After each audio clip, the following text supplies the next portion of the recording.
We have gone live. I am live apparently. Yet again, laka. And we are going to be watching the Chess Western Province Open club team battle. Firstly, we're going to be looking at this tournament starting over here. The Open this section. And then the more elite section where we can see clubs like Steinitz and Cape Town Chess Club, Blackjacks playing and so forth. I've got a list somewhere with the actual names of some of these players, but most of these players actually have their official names in the lists as well. And okay, this is starting in 10 minutes, so let's do the usual thing and see which of the players in this section want to just accept a little warm-up match from the ostrich. So I'll make it the 3+0 now, or maybe my blitz rating is a little underrated over there. I should actually have just opened a new tab to do that, but okay, it's okay. Well, I think I still have the link copied. We'll just go back. There we go. So, is he going to be accepting? I have no idea. Maybe too busy. In any case, I'm very excited for this tournament. Great team tournament, and the layout I also like. Okay, Louis Havenga feels like he's prepared to play a little bit of a warm-up game against me. He's okay. And as the top seed for the tournament, let's see how well prepared he is for the match so far.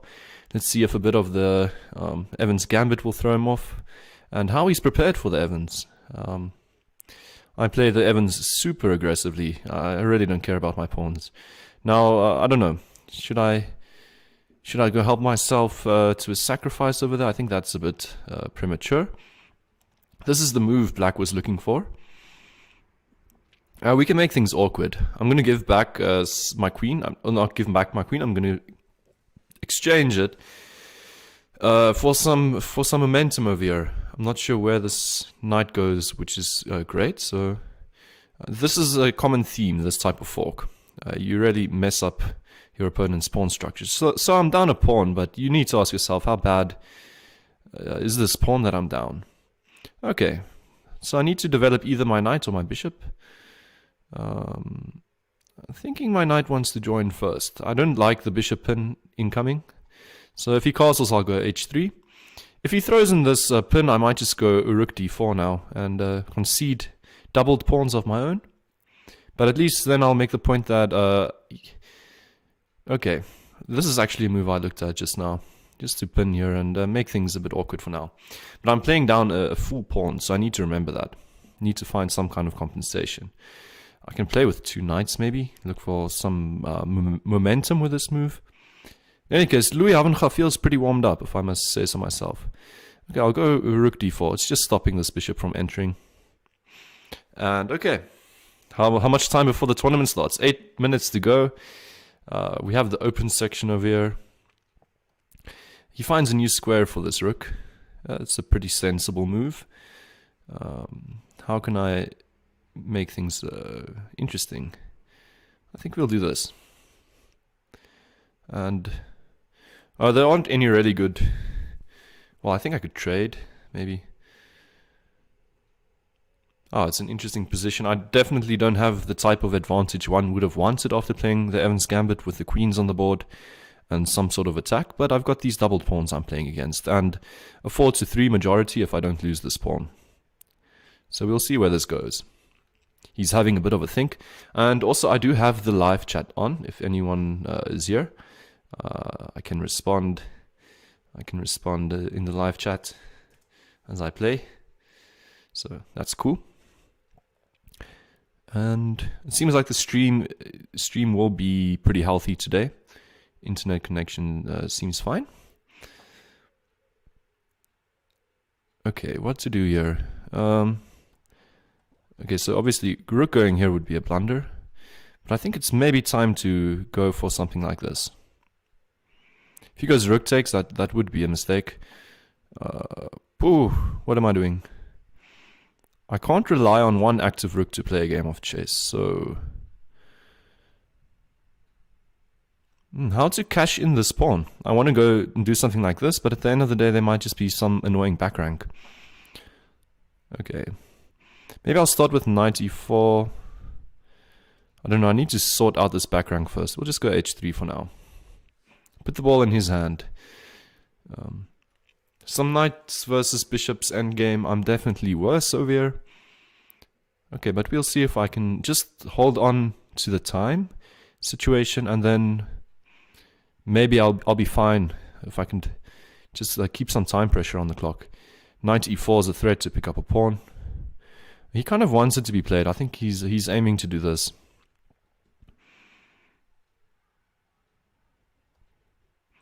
Let's just confuse him. As I was saying, this is what I'm going for. Giving him back the 2 knights for the 2 bishops, maybe. Okay, if bishop takes, I might have a way to simplify this. I can go knight takes e6 first. Yeah, that's a cool move to get off both bishops. And after pawn takes, only then rook takes. And I've got these weak pawns I'm playing against. Okay, he avoids that. We'll expand, and maybe now e6. Always a good idea to have your ideas planned out before. So I've already got a few moves planned ahead here. So some ideas, and just to play quickly and keep the time pressure up. So let's go h4. He's maybe planning to do something like this. Oh, that would have been a bummer. He would have really killed me with that. So my question remains, how warmed up is Louis Havenga for this team tournament? The top seed of the open section. We'll see if the closed section top seed also wants to play a game against me before the time. It would be interesting. Just some... what to do? I'll get my king here. Because I didn't want to take a different route where I could possibly be pinned, but now this is a pawn, right? He's given me a pawn, he's gifted me some counterplay. This is a back rank. If he takes the knight, he must be careful. I've got a back rank idea over here. He sees it, fortunately for him. Unfortunately for me. And now I'm threatening to... Whoopsie. Go, pawn, go, go. You got it. Go, queen. And now what? There should be a mate here somewhere, right? Let's see if I can get the mate in before the time is done. Check. Mate. Okay, so I'm obviously a bit more warmed up. Thanks for the game. Than he is, and still 3 minutes to go. Let's see if anyone else wants to accept a game. I think if I throw in a challenge now, I'll probably make it a bullet challenge, just because there's not a lot of time left. Okay, Grim Reaper, SA. He's not online yet, so I don't know if it's a good idea to challenge him. We'll throw in one for... Seems like he might be awake and receptive of a challenge. Okay, here we go. This seems like he might accept.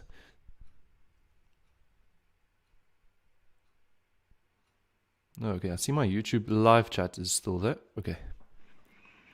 Okay, he's not going to accept. It feels not enough time before the tournament, maybe.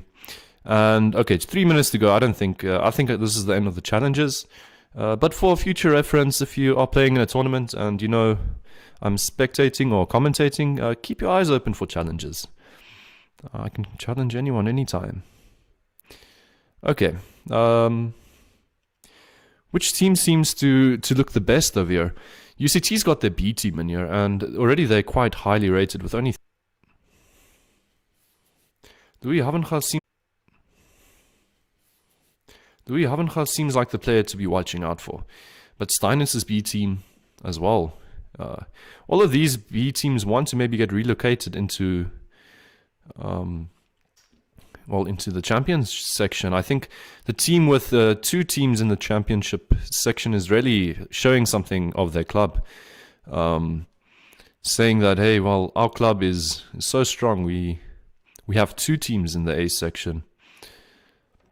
It's quite a message to communicate. Now, if I needed to put my money on a team, I wouldn't really put it on Kale's feet, even though Louis Havenga is the top player over here. Shanov, you want to be challenged with a minute 46 to go. 46? Minute 46 to go. That was bound to happen sometime. Okay, Shanov, you're not even in the tournament, and you want to get challenged. Shawnee, Kumbi Shawnee, hi to you. Minute 25 to go, and no more players are joining. I'm quite used to these. Oh, only 4 leaders are necessary. Oh, this changes the ball game. I was reading this incorrectly. Okay, so you guys need to know how the lead chess tournament format works in these team battles. Is, as you can see here, it says plus plus plus. They count together all your normal arena types of scores as a group, and the highest scoring for the group, only their points get counted. So I'm not seeing any group that has submitted more than 4 players. So this is really a tournament of 4 top players each, and how many they are able to, how many points they're able to get in one of these arenas. So a player like Louis Havenga can do a lot for one chess club, especially because there aren't too many other players playing at the moment. And he's our top seed. I'm excited for this. 20 seconds to go until that first pairing. Oh, is this maybe? No, Kahil.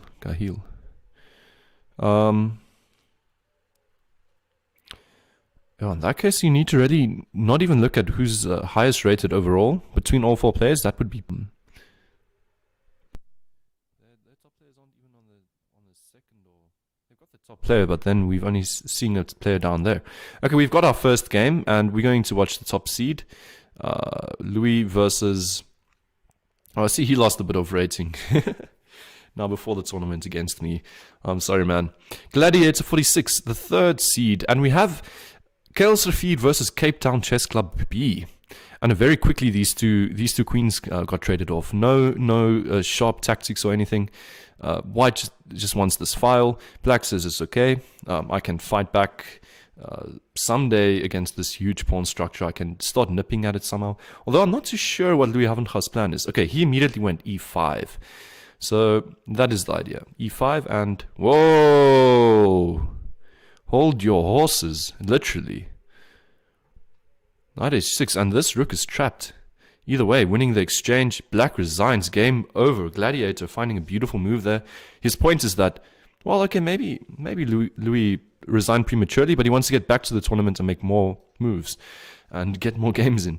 So I think this is maybe the point, that if bishop e5, I could just dislocate this bishop and the knight would be hanging, or something like that.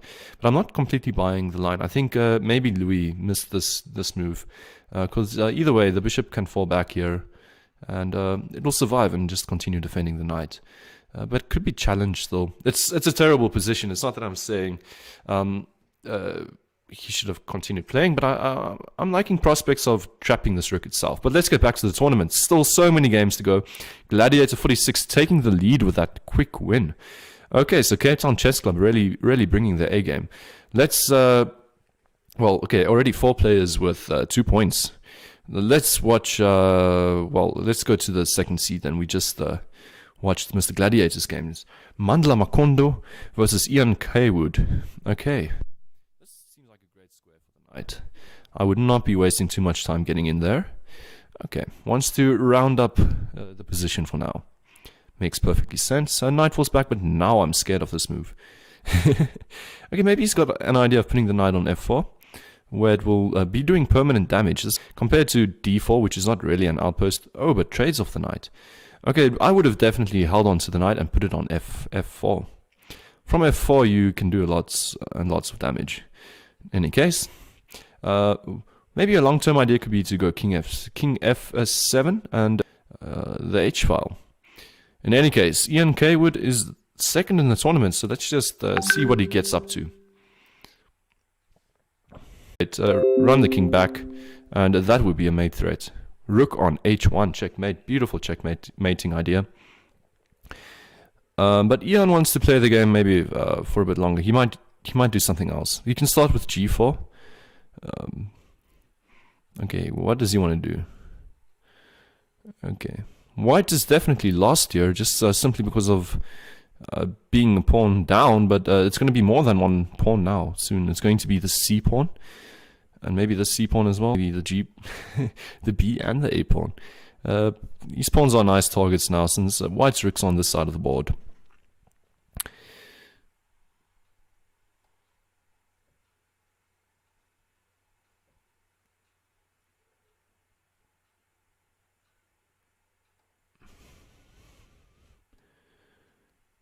Okay, I'd be trying to get some back rank idea now. Okay, just get the king away.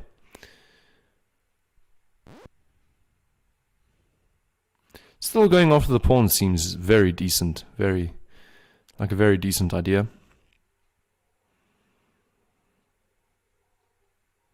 Okay, but Ian's definitely winning this game. He's taking a slow. He's making sure he's getting it.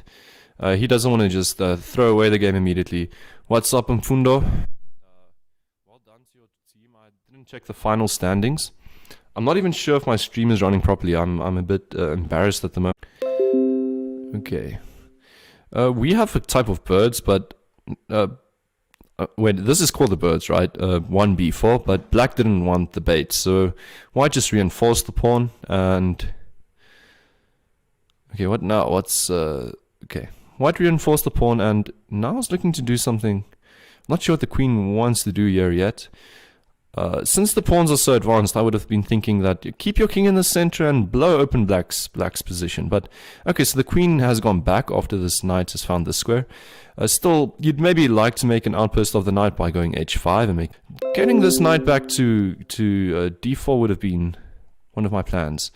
In any case, playing it a lot like you would probably play the Dutch, I guess. Oh, I was expecting f takes with a positional grip on that e4 square and possibilities of just pushing that f pawn up.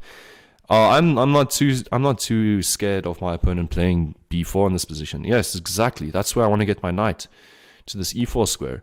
Not f4, but maybe that's a possibility. Or maybe if you want to be because the bishop can just trade off, but I guess the rook is good on the square as well. And how are you defending this pawn? That's a good point. I was thinking maybe just the rook to that square immediately as well, and ooh, are you going to sack, my brother? Are you going to sack? Are you going to sack? Please sack. Please sack.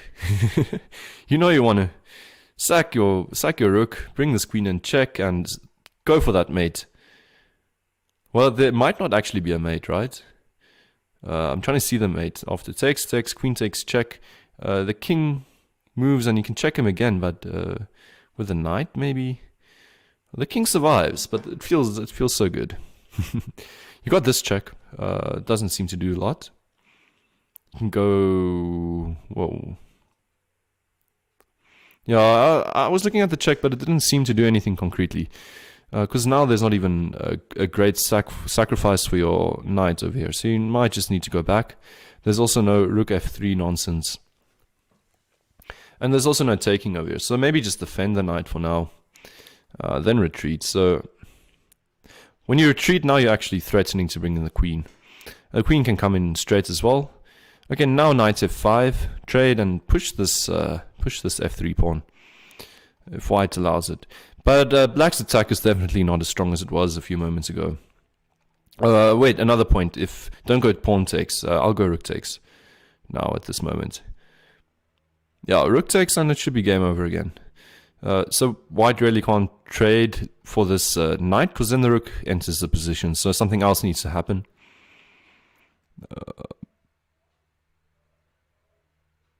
Okay.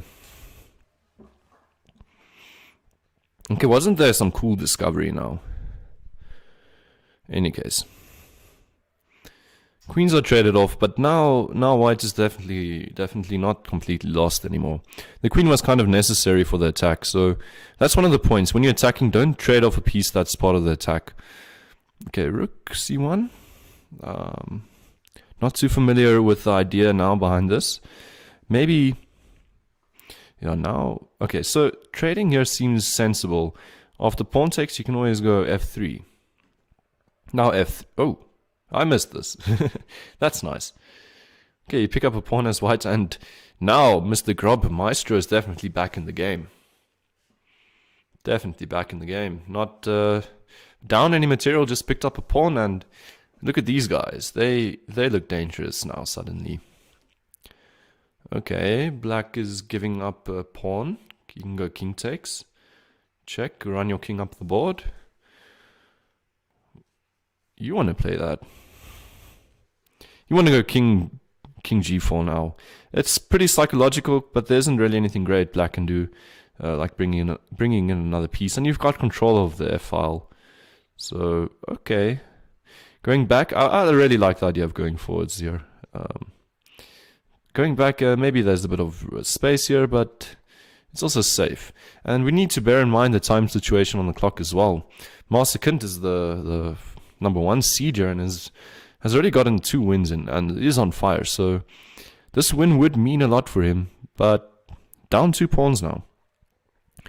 And struggling to find ideas. You need to get your rook active now after all of this. So, okay, this might be a situation where you ignore white's threats and just play something like, okay, d5, trying to get this rook into the game somehow. Oh, so Master Kint is definitely going down in this game. Unless there's some kind of miracle. Because hanging another piece, and these are 2 definite pass pawns. And this is actually very sad, because moments ago, this player was on the attack line, and it looked like it was going to be game over, lights out for white soon. But now white's got the extra piece, these 2 beautiful passed pawns connected, and you can just push them away. Check. Bring the bishop in. Yeah, we're going to see all of this now. Check. Okay. Maybe not yet, maybe now. But you really need to get these pass pawns rolling. 40 seconds on. Oh wait, this is 2-second increment. I've been forgetting about this. So you can worry about the clock, but you don't need to worry too much. Especially, I mean, 30 seconds for an endgame should be fine for black. White shouldn't mess up the advantage now. The endpoint. So knight check. And if trades, you've got this pass pawn. Even if white throws away the 2 minus for this bishop and loses these 2 pawns, he still won because of the king position and how close these pawns. So this is really a bad position for black. Definitely resignable. Any stalemate ideas? That would probably be black's best option. You need to be aggressive maybe and just push these pawns until they can't make any moves anymore, and then sack the bishop. But I'm not buying it yet. So here goes the stalemate idea. Would have maybe started with this. Okay. Okay, white is what he would. The bishop can now just fall back, maybe. Okay. Whoa! Take the queen! Okay, you're a madman. Oh, second. Madman over here. Not afraid at all, and this is game over. Okay, so Master Kint goes down. I think we should just watch till checkmate. It should be soon, hopefully. Okay, and where's the mate? Bring your king in and just smother this guy. King here and then mate. Okay, this is going to take a little bit longer than was suspected.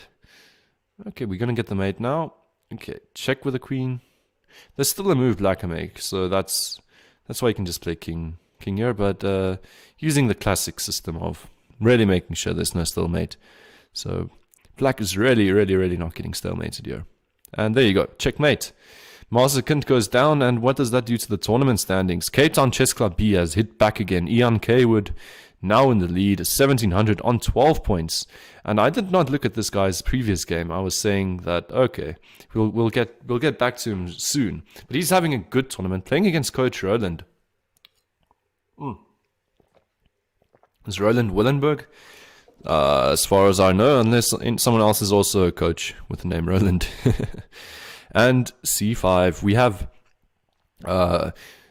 pretty much what Carlsen's been playing recently, but with D4 Sicilian. So Carlsen's been playing a variation of the Sicilian very recently in most of his games, and this all kind of looks like theory. I'm not, as you guys know, I'm not a theoretician. That was a full queen. He just allows the guy to there. But who knows? The game was pretty lost by that point in any case. For this. So the point is that these captures, then the knight's got the responsibility of guarding this checkmate. So you're going to lose the knight back again. You can't actually. You need to defend by going g3 and after this trades. Some players would even consider going in for this, saying that after the trades and queen goes back and this trades.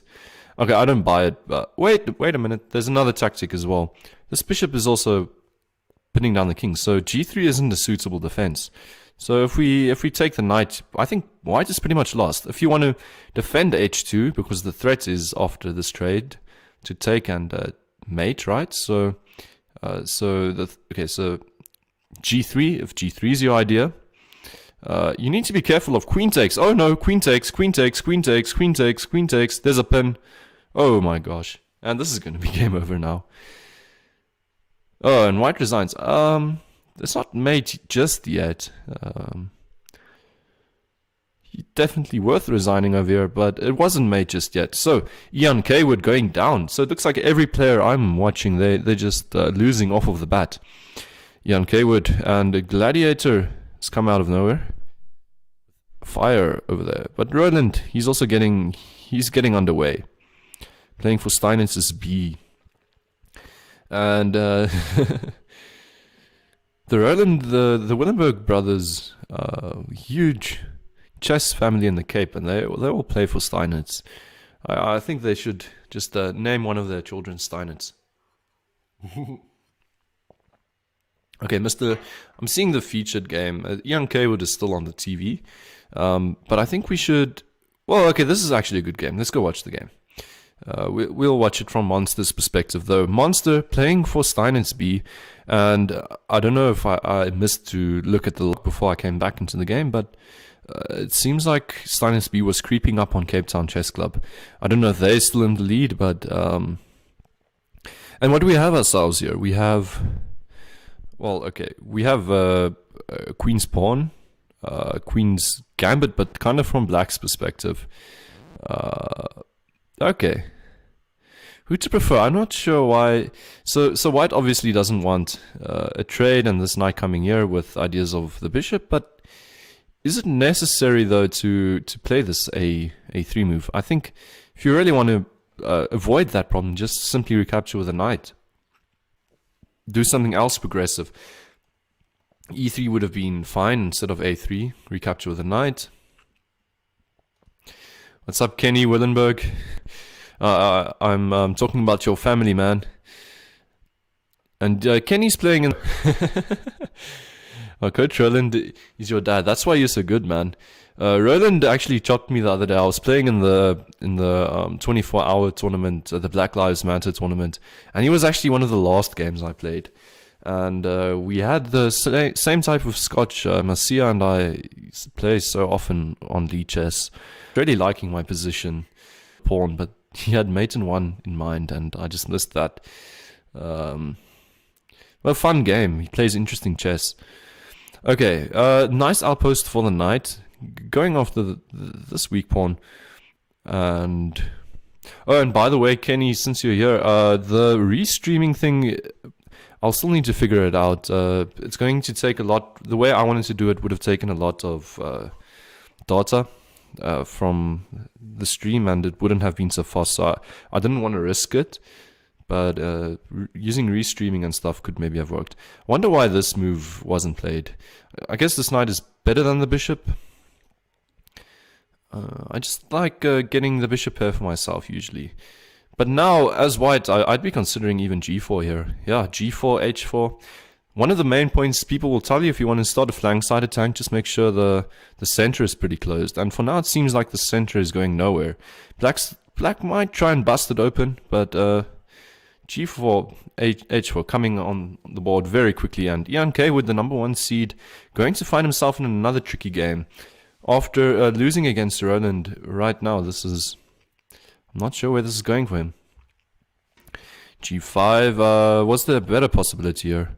No, you need the pawn to support, and the trade is going to be terrible. After h takes, this whole file is open. H takes, you need to spend a tempo on this knight. After the knight moves, simply take the bishop. Wow, this does not look good for black. 5. If the trades, you really want to get your queen onto the h file very soon. Unfortunately, the d3 square is too far away. So The Monster, 1979. I've got the list of names somewhere. I can go look at who these players are. But I really want to see. Okay, so he decides to trade. Okay, you must be careful now, White. If your attack isn't going to happen via this h5 square, now you've suddenly opened up this file for black. Definitely, I would not have traded over. Would have built the tension. And even bishop h5, if black ignores the threat and does something, let's say like queen b7. After this trades, knight takes, you're threatening even rook h8. Knight there, so the king would need to move. And you can go queen h5 then. In any case, bishop e3 was necessary to defend the pawn. Trying to get rid of the defender. I don't know. Okay, so I was thinking, actually you wouldn't recapture and just go straight for knight takes f2. You get this fork and potentially the rook. So what is white going to do? In some scenarios, you might just play rook h8 check and then go queen c2. Because, well, okay, maybe this is better. Because I was thinking I could do something with the extra tempo of maybe getting my rook onto h1 with check against the king. But maybe the knight is worse off on h1, and now after knight takes you can castle, at least. So, liking this idea by Monster, and he's going to be down now. A rook for a bishop and 2 pawns isn't a real pawn, because he's getting that back if he wants to immediately. And secondly, his king is actually going to be relatively safe on this square. As you can see, the white queen isn't coming in real immediately. Oh no. Not liking white anymore. Just, oh, trading queens. Okay, this is just that it links to the previous game or the game before the previous game. If you want to attack, you need pieces. So usually the defender tries to trade off pieces so that the pieces that are attacking aren't attacking. So your queen was very crucial to this position. Lining up with the only other major piece that can move along the file. Okay, but yet again, just a mysterious move by black now. Allowing white to castle with tempo. And also, if this knight is weak. Yeah, I just castle with tempo now. Maybe yeah. To trade. What's wrong with the rook f5? The rook f5 was winning more material. Rook g2 doesn't win material because of the intermezzo check and then moving the bishop. I don't know what's going to happen with this game. It's been so the playing style that just throws me off.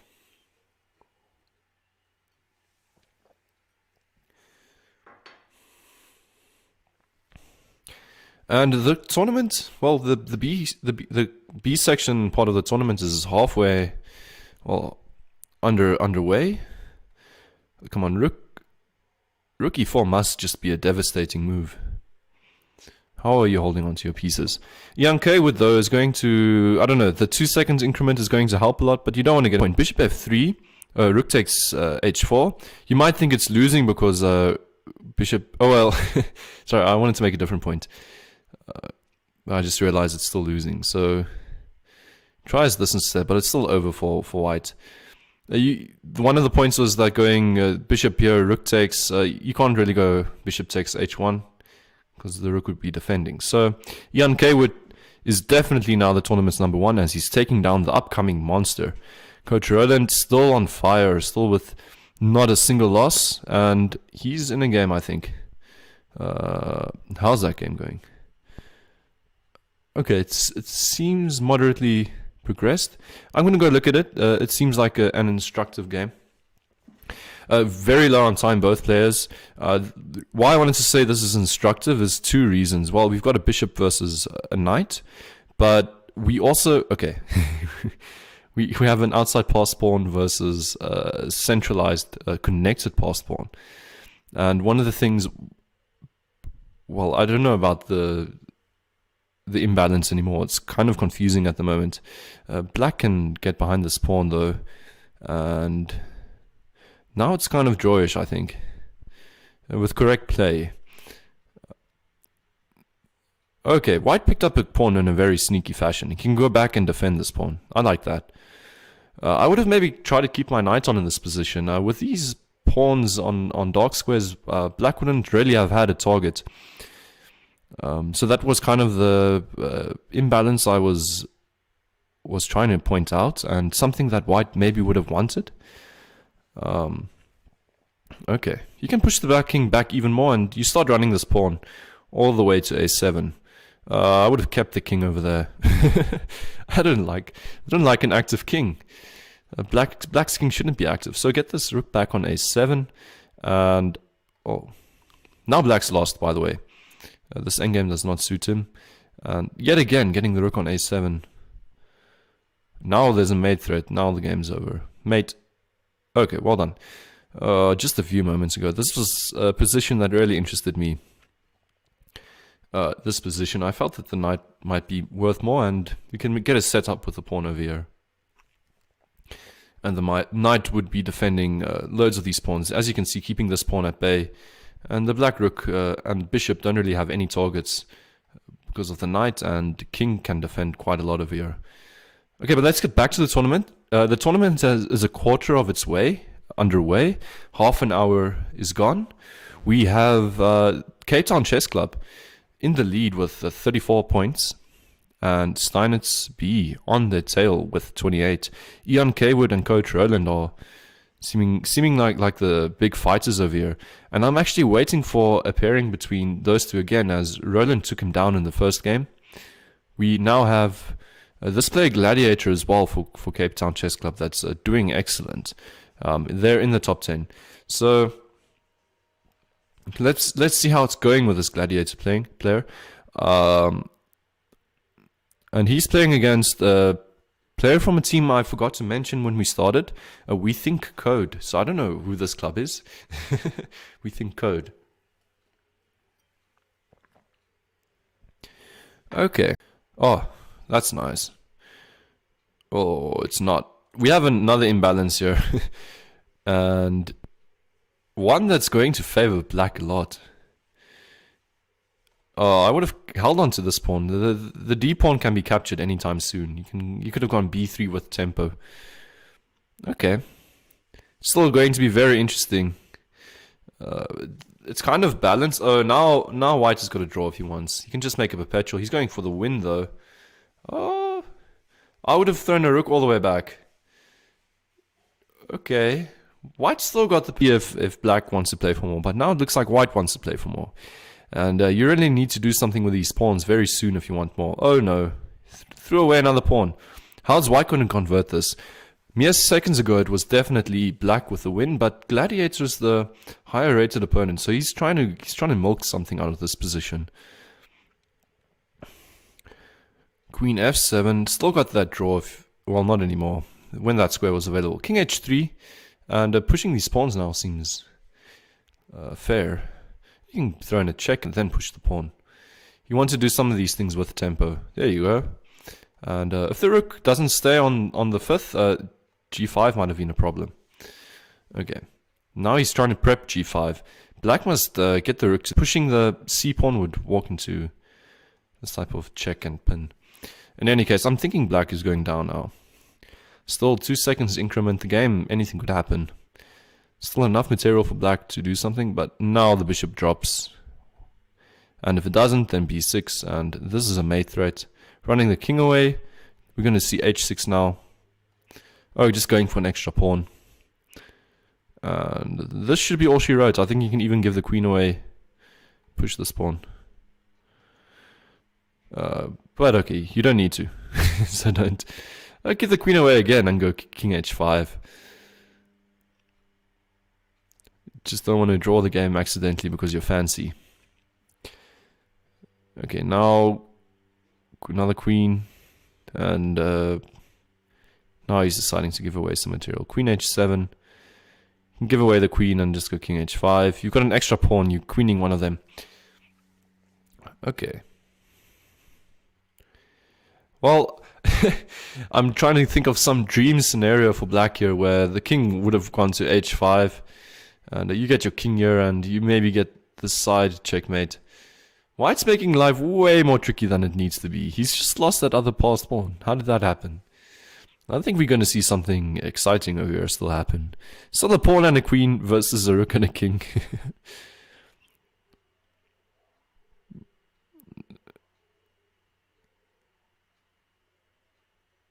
Okay.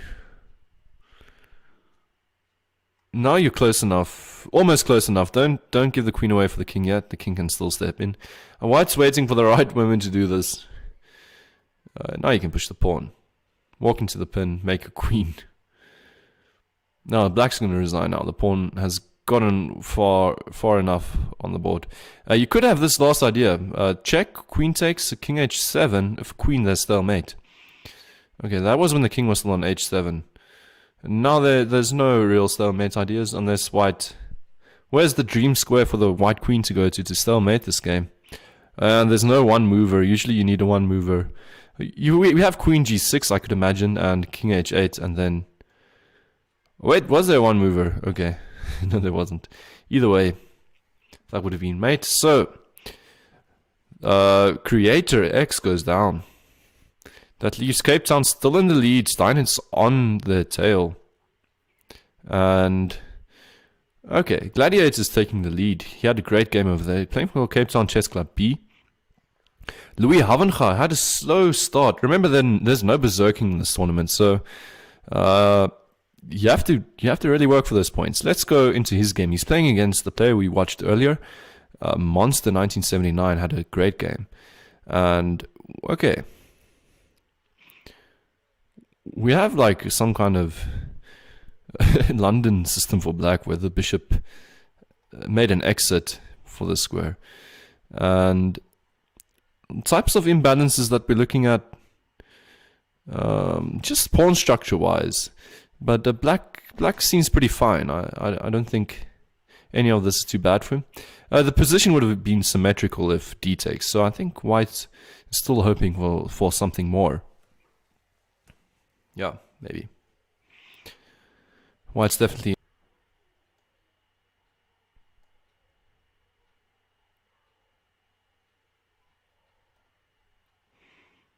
Okay. Queens want to get traded off, and then the game is pretty dry. And queens are traded off. I'd still go rook takes.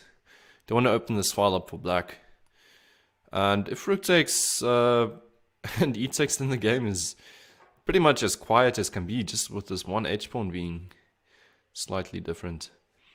Okay.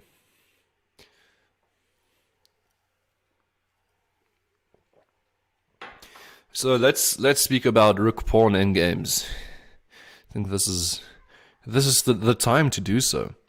And there are three elements to a rook pawn endgame. I'm sure all of you can guess what they are. Your rook, your pawns, and your king. they're the only pieces left on the board. And you evaluate it just pretty simply by looking at all three of them and asking how good they are. So, in terms of pawns, on a very small level, white's pawn structure is maybe more healthy. But there are other things obviously to consider as well, like how far advanced they are. Possibly white is still in some space. But you can be more technical and say, what about a minority attack? And that is when, let's say, these three pawns attack the majority. And sometimes those are like a king pawn endgames, like a tactical idea kind of. So you can go disturb the majority with your minority and then do something with your majority against the minority. Try and make a pass pawn. So in this case, white is definitely a lot better now suddenly after those rooks came off.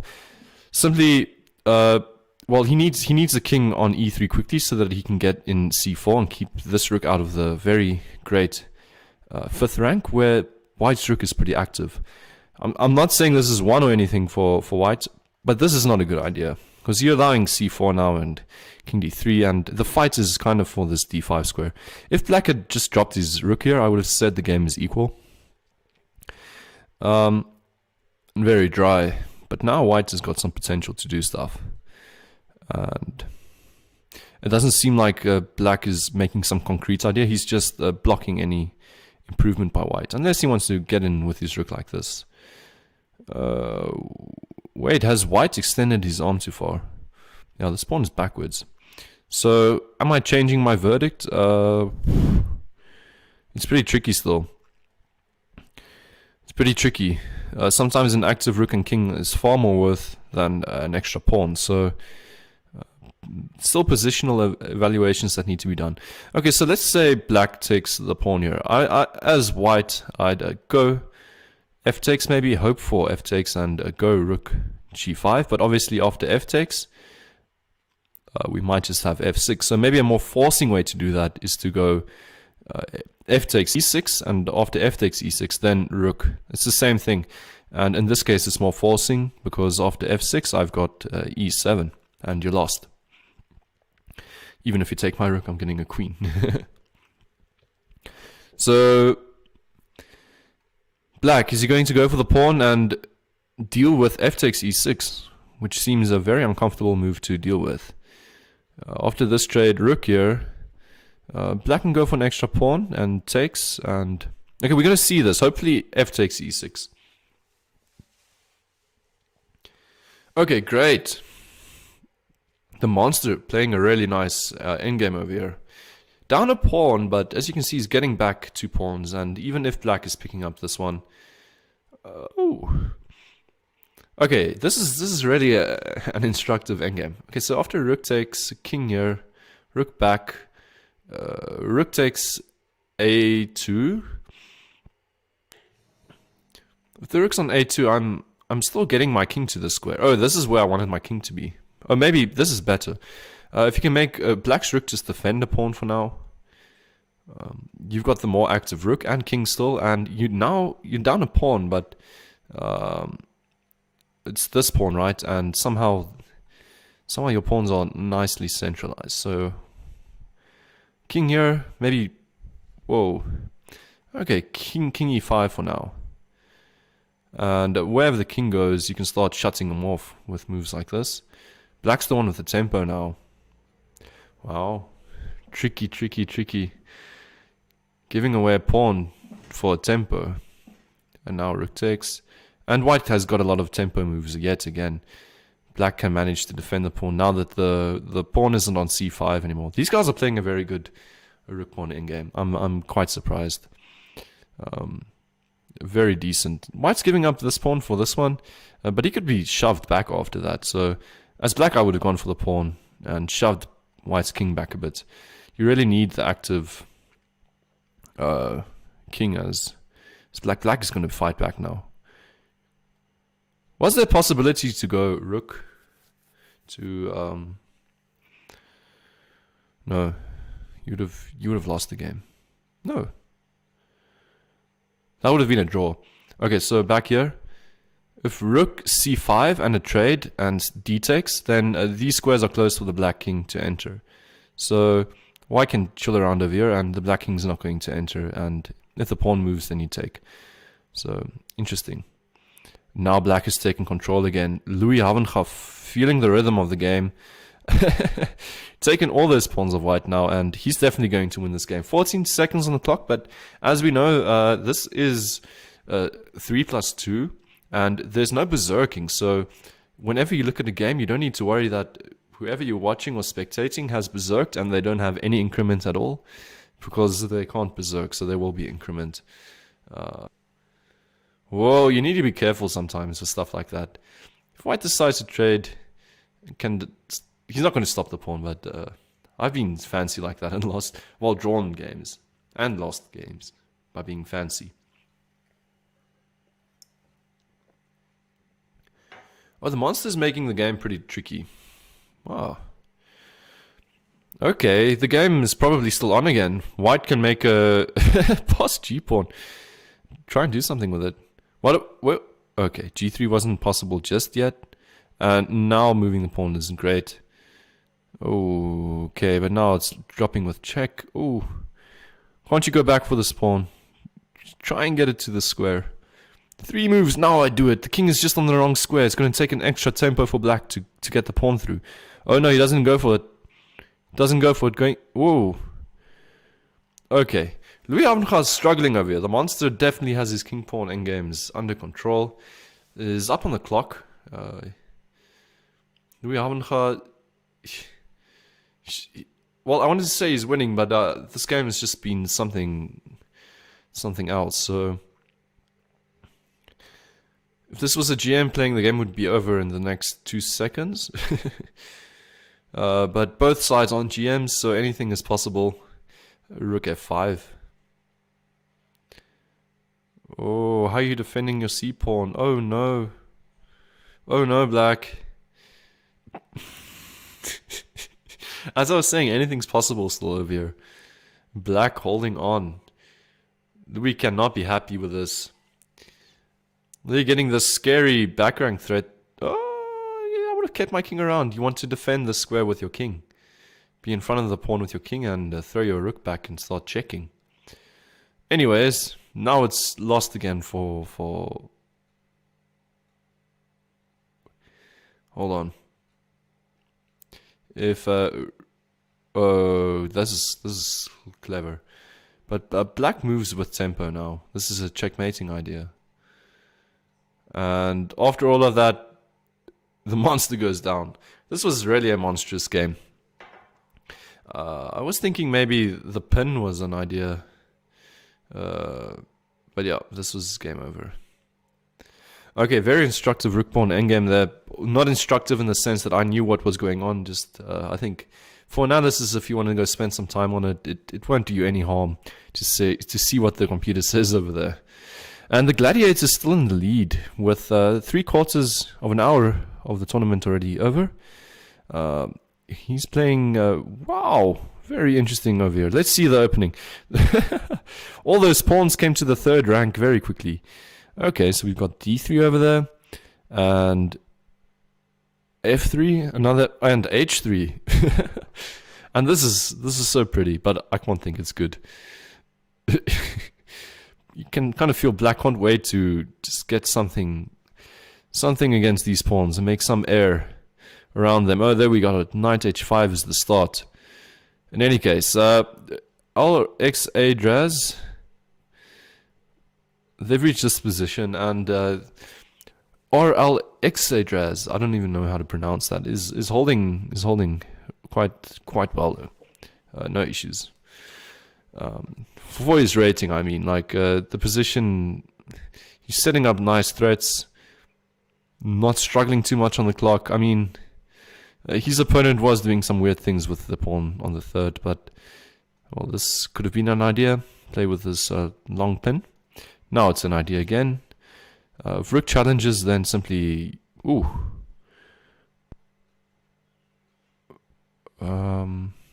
still just the rook here. Maybe a slightly earlier would have been cooler and amounted to something. I wonder about possibilities like this. I think the issue is knight takes. So he's getting his knight in like this. Dropping the rook. Oh no. Gladiator's going down. This 1500 is strong. Not your average 1500. He's got the 7th now. Hey. Ja. Oh, alsjeblieft.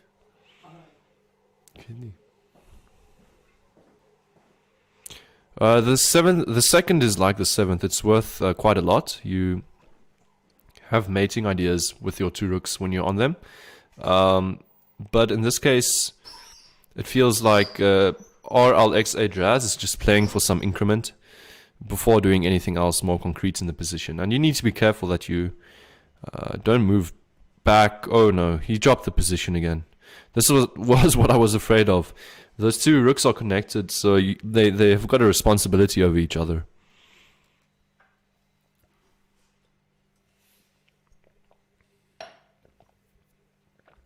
Oh no, RLXA Draz dropping the rook as well now, after dropping the knight. And this is over. The 2 seconds increment just changes the nature of the game completely.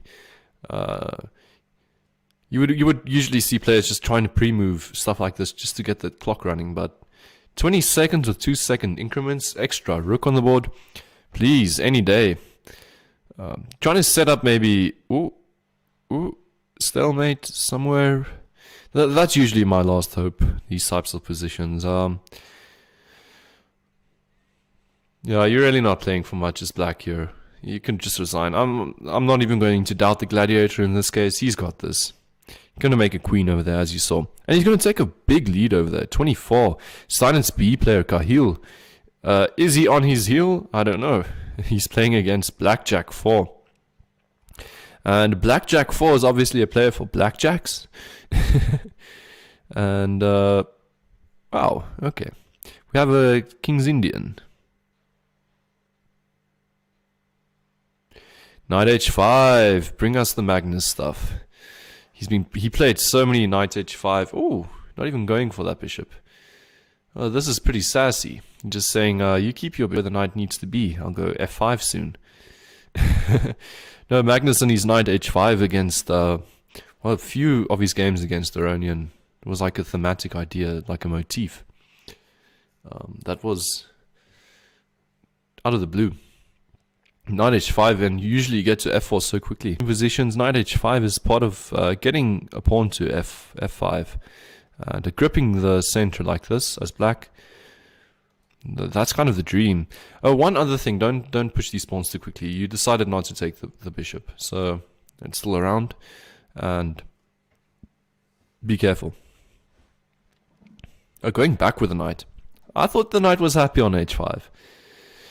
Okay. Okay, what is the idea? Please show us what this knight is going to do on f6, since you moved it.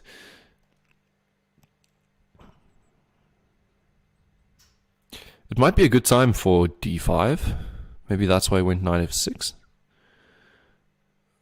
Still, I don't like the pin. The knight was doing a good job on h5, and it would have been fine giving the knight up for that bishop. But now I'm not too sure what's happening anymore. And what's up, guys, in the chat? Okay, so e4 was the big plan, but still you need to figure out what to do about this weakness. Pawn being attacked, that's also a question I'd be asking as white right about now. Also, this pawn's hanging. Okay, so two sets of pawns are hanging. Not great. And I do have the chat open here. If I'm not missing it like last time, I know there were complaints. So wait, just to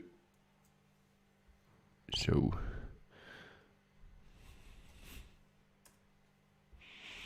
Okay, white grabbed a pawn, sorry, and then a d5, but then went for a second pawn, and it's just going to run the knight out again. So this knight went on a journey and brought back 2 pawns. It's quite a present. And c5, this knight is stuck on the square now. Such a great square for this knight to be stuck on. Black has had enough. Give me that knight, even though it's not the best of exchange sacks where you... Oh, that's a queen. That's a queen. Is he going to see it? Oh, he sees it. That's a free queen. That bishop on h2, man. Your knight wanted to take it earlier. It did not, and now it's the end of the game. The idea of the sack exchange is obviously a good idea there. That knight is so good. But with the defense over there, I don't like it at all. Okay, so Roland has gone down. Cahill is still up there.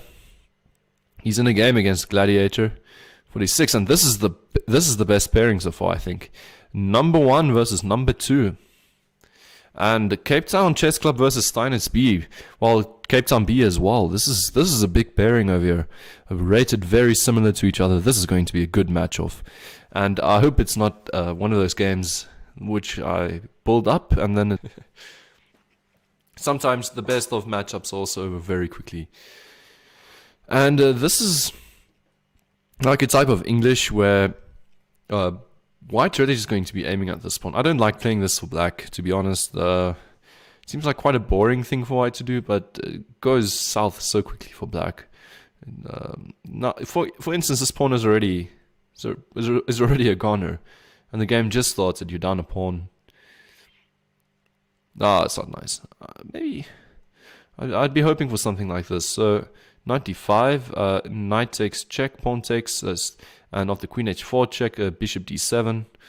Where does the queen go to then? Oh, he's got c4, but even then, rook c8, and you've got this fork. Oh, the queen just goes all the way back, which was also a possibility, right? G takes, B takes wasn't even necessary. Okay, so black down a pawn, but I think after queen takes, And maybe white's just fine. Oh, you know what? You could maybe opt for this. This is maybe not too bad for black. So after knight f3, you could trade and put this bishop on h3 if there's a trade, and if e takes, then you've ruined the pawn structure. So white not liking this. What's that about? Not liking bishop b4. Oh, getting out of the fork. I'm missing that completely. Rook c8 was what I recommended earlier on for the fork. But was there not a different option to treat that fork with? I guess not. So Gladiator's showing us a pretty cool line here. White? Could white have gone for this pawn? I don't know. I'm always on the lookout for pawns. Knight g3, and now simply take the knight. And if a bishop takes, then bishop h3. And if pawn takes, then this pawn's weak. But I guess now, since the king is on f1, maybe taking is not that great anymore. Because after the check and the bishop goes back and this trades. No, that's still good. You've got this attack on f2. In any case. Okay. Bishop g5. Okay, so I think that was an idea. Knight takes was a bit stronger than castles. But black is down a pawn, but still got the initiative. And earlier on, I was complaining about how this type of English with the fianchetto so quickly playing against your d5 pawn is never really fruitful for me. It seems like Cahill has got this under control, right?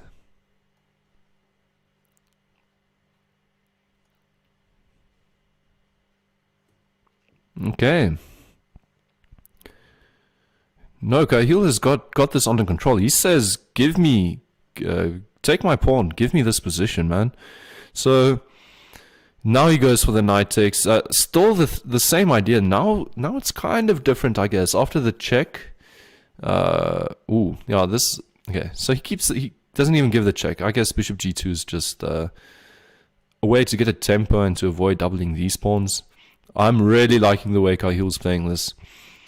He's giving me some confidence to go back and play this opening. Capturing though, capturing with the idea of queen takes. I'm missing things, and this guy's sharp and awake. In any case, he's sharp and awake, spotting hanging pawns, and this pawn has been hanging the whole time as well. But I don't think it's such a fresh pawn to go take. Also, leaving this pawn alone is allowing some rook c2 ideas. Gladiator's in a deep think here. E takes d3, not what he was expecting.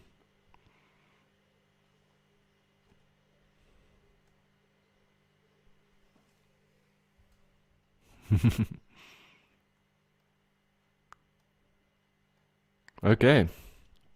Not what he was expecting. Still in a deep think. Bishop f3 was his response, but still dropping the pawn. And you still can't recapture the pawn. So,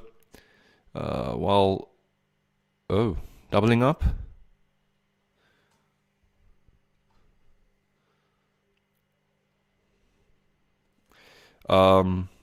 Really liking Cahill's style.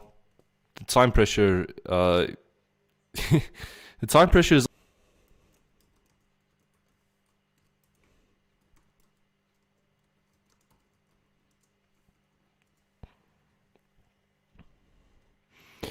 Okay, white looking for activity, but as I was saying, this rook was coming to c2, and I guess he also had time to go to e8 without me even expecting it. This captures, he doesn't even want to recapture. I think an exchange sack, that's the thing I live for, exchange sacks. I don't want to... What?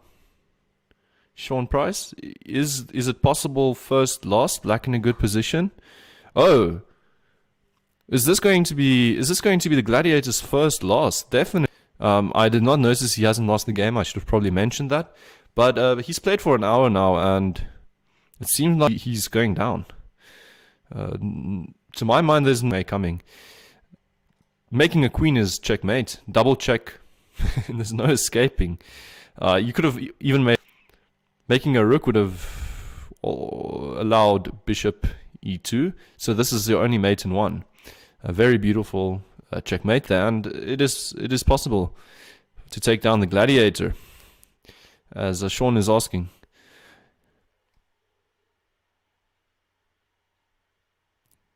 Istvan is gladiator. Are you saying Ivan, or is the guy's name Istvan? Estevan. Let's see if the guy's got his name there. Oh, Istvan. Istvan. Istvan. Okay, well, interesting name. It looked like first van, because the I makes like a number 1.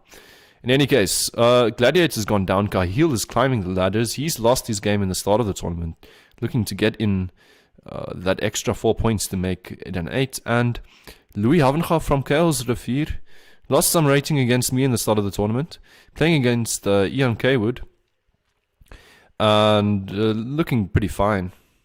Yeah. He's looking fine. Still in 3rd place, hasn't lost a game since his first loss of the tournament. This is a piece, right? Oh wait, it was an exchange and a pawn. So he's playing very solid chess, transitioning into the endgame at the right moment. And this is definitely the right moment, because you're playing with the bishop against the knight. Now the knight...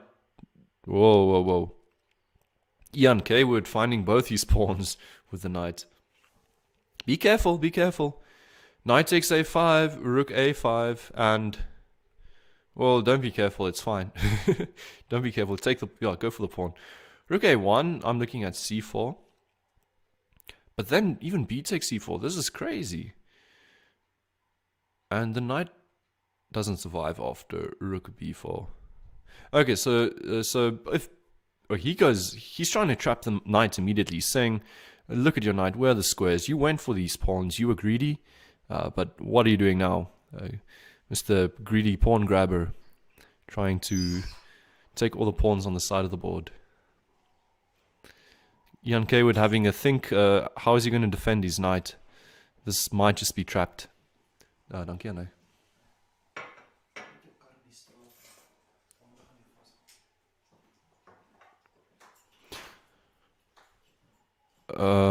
Okay, so he sees rook coming to c4 as the idea to save his knight. That's just going to be defended. Was there something more aggressive for white, possibly? What about c5? If b5 one day, simply en passant. In any case, there might be an issue now with... Okay.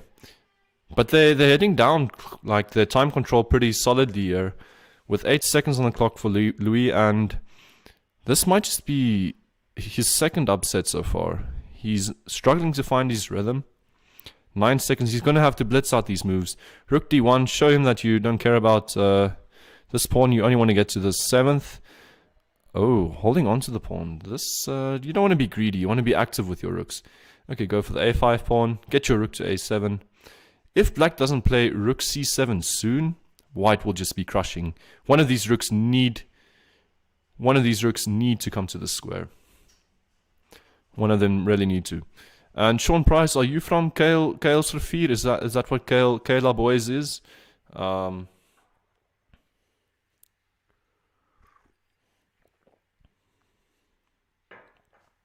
Yeah, white's taking this one home. Come to h4. I'm just going back. And you need to worry about h4 then, and also your g7 pawn. I was just a bit surprised that black didn't stop the rook coming to the 7th. Oh, this is a pawn, right? With check? Quickly. Oh, okay. This is fine, right? Oh, okay. Okay, guys, I want to show you something cool here. Black resigned, but there wasn't a stalemate idea. Damn. If only one of the rooks had been on the first or something, you could have played rook takes check and just check this king, because there would be no capturing the rook. For instance, let me just show you. There could have been like a stalemate idea. Let's just waste a few moves and make my point that if the rook were on the first, then you would have possibly had a stalemating idea, like this. It's now white's turn, but let's quickly make it black's turn to illustrate the point. Struggling. Okay, okay, white needs to move, obviously. Let's... Okay, if it was black's turn and something like this, it would be completely drawn, and you see the engine evaluation as well over here. And it's actually suggesting something else out of the game, but it's saying rook h1 check first. And as you can see, the king... Oh, this is actually more beautiful. The king has to recapture the rook, right? There's no escaping. The king needs to go back after this check, and you do the same. And the stalemate. But actually, this is quite important, because the rooks weren't aligned like this. As you remember, I just made moves to make it like this. So if the rook was only here and you had that tempo, it would have been drawn. Always bear in mind when your opponent can't make any moves. It makes the game, well, things happening in the game possible that you might not have expected. So Cahill against Louis Havenga. Louis Havenga, he's in third still. He just won that game. He's still undefeated, and he's trying to gun for this first place. And we have... Okay, we have typical d4 things, but not a London system. And they're both playing very neatly. Number 1 against number 3. Steinitz B club member Cahill against Kels Rivier, Louis Havenga. And this is Sean Price is, I think, behind Mr. Louis over here, rooting for him.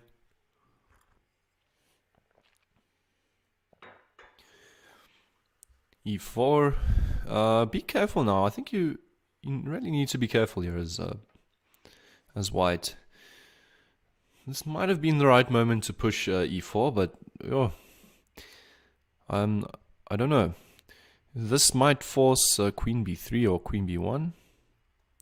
Okay, he wants to play more sharp than I was expecting him to.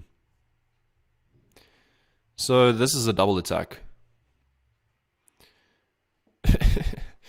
Okay, Scales Rafi got a new club. That's great. Okay, so I don't know, what was the sharpest line here? You could have gone for black's idea. Take, take, take. And if takes here, you've got this intermezzo check before recapturing.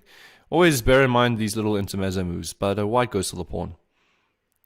And check is an important thing to see, that even though the pawn gets to like the second, at least you're getting in a disruptive check, and that seems like you're getting a pawn at least. And also when the rook recaptures, this bishop's going to be very happy on this diagonal. I would be thinking right now a rook d1, bishop c4, and maybe sacrificing something on this square. In any case, there was an exchange, and now we're looking at a very equal position with the only real imbalance. We've got a double bishop pair, but the only real imbalance over here seems to be the pawn structure. We've got, well, the pawn needs to kind of be on the b file to coordinate really well, I think, with this pawn. Now, this pawn is isolated and potentially a target for black. Black starts off by running his rook all the way back. He doesn't want to walk into bishop to f4, and the bishop might have been happy to go to f4 because it can go to e4 via the square and put itself on a d4. In any case, I played really hard over here.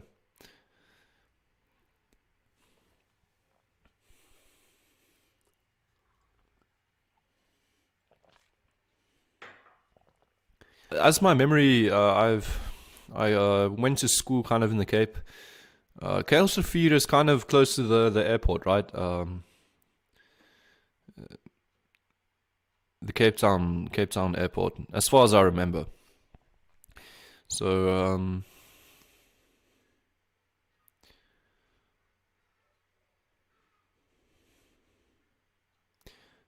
okay, what were you trying to do here as black? You'd really try to challenge this pawn one day. No, this would weaken you, but your bishop seems pretty fine, and f6 might have been an idea I would have gone for, but now you really need to suffer the consequences of the move f5. f5, and maybe white is for choice over here. Okay, queen a4. You don't have any queen e4 action though because of this queen. And where else does your queen want to go to? I mean, c4 can not possibly be the square, and black doesn't even want to move there with tempo if you decide to go here. So Cahill being a bit, well, he wants to move in. It's a bit obscure. I'm trying to sense one move. But still, as I was saying, this is a very, very dry position. Potential maybe for white if he wants to get bishop to d6 maybe. You can go rook d1 now. Maybe that was what queen a5 was about, just to get out of the way of the rooks. But I'd really be trying to get this bishop via c1 to a3 to d6. And if there's a trade, I've got this beautiful passed pawn.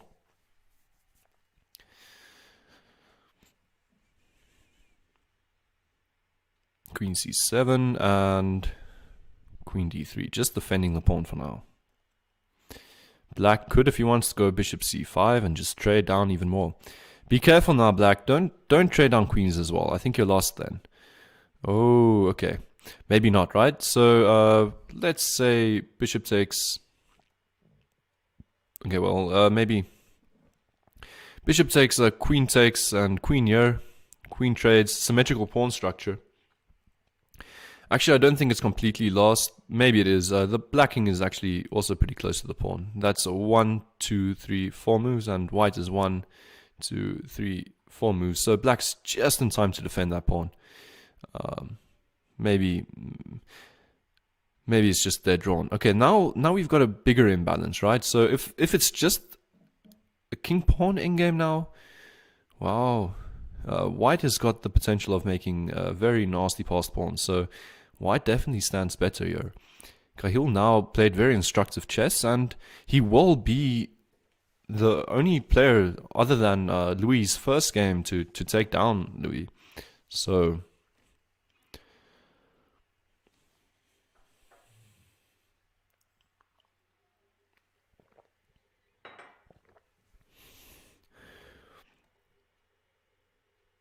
e6 trades. Lead too much, I think. Okay. Apparently it does. Where are you putting your king?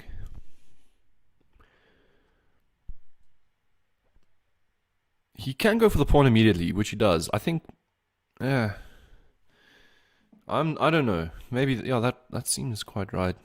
But he's not up any material. He was never. Okay, you're very tricky. Okay, give the check, displace the king, and now push the pawn. He's giving up this pawn though,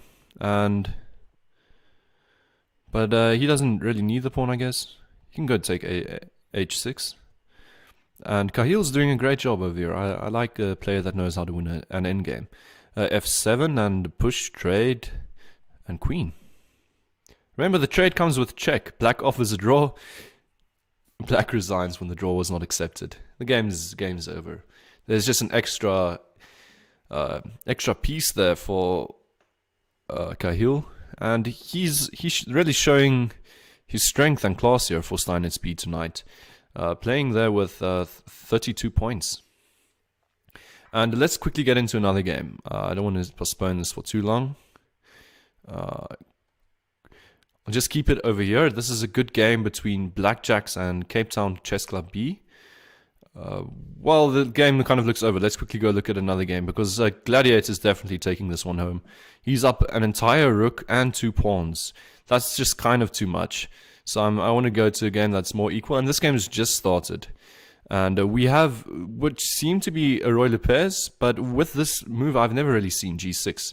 And I quickly need to make a bathroom break, but the game is going to continue hopefully until I'm back.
Okay, sorry about that. Drinking too much coffee today. The weather's pretty cold. So a lot of you might have seen this type of position before. I myself play what they call the Norwegian, so in the Roy Lopez. And usually the knight takes the pawn on e5, but the queen manages to get the pawn on g2. So white usually gets some tempos against the queen. That's why the queen ended up over here. And well, both sides can claim something about the position. I slightly prefer black. I think this pawn is really terrible, and black's got some long-term potential of pushing through the pawn on the h file, if you can manage to get rid of that h pawn and go into an endgame.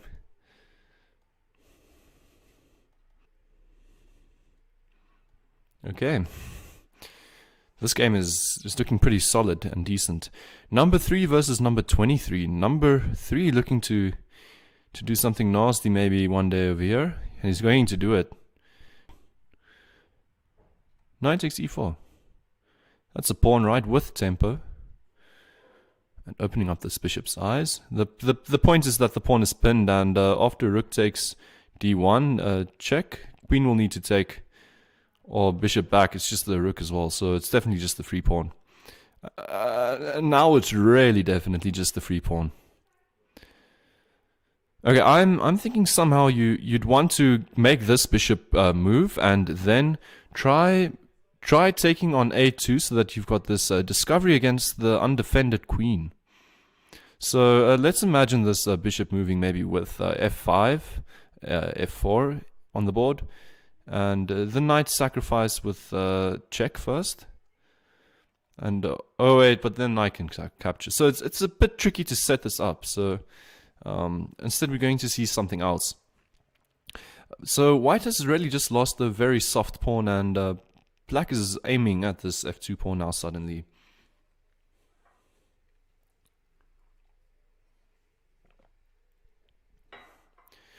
Yeah, this pawn was doing a kind of a big job of keeping,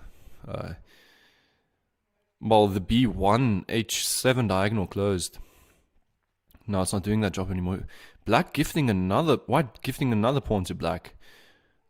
You can simply just capture now, right? And you're up a clean pawn.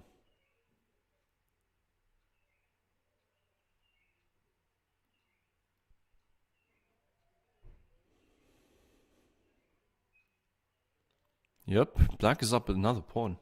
There's no ideas even of wait, there's an idea of taking h3, but I think you're just losing more pawns along the second rank. Oh, the second rank, right? So white doesn't even want to go for that. But this is looking very bad now for white. Oh, such a nice move. This doubled pawn, if it ends on b5, you can even disrupt this knight yet again when it goes to f4, and you've just got this huge pawn in white's camp. Ooh, be careful, be careful. There's an intermezzo. There's a beautiful intermezzo. It comes with check, and then you recapture the queen. Oh no, that queen was not there to be traded, and white just waited for black to make the move before deciding, you know what, you are seeing everything. You're definitely not going to mess this up anymore. Louis Havenga with a quick little win over there. While Cahill went down for the first time against the Mr. Free Piece. Who is this Mr. Free Piece? This mysterious player that took down Cahill. In any case, I have no idea.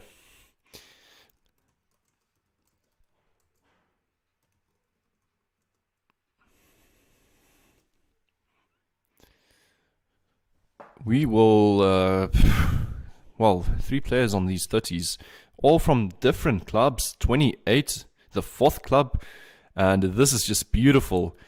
Up until the 6th place, individual players from each club are really sticking out their necks. And who's in the lead so far? 40 minutes to go. Cape Town Chess Club versus Blackjacks P. And Steinitz and UCT all up there. These 4 clubs are looking to take away the prize. And Marsupa Lion, this is a UCT player. I usually get them in the USA's Blitz.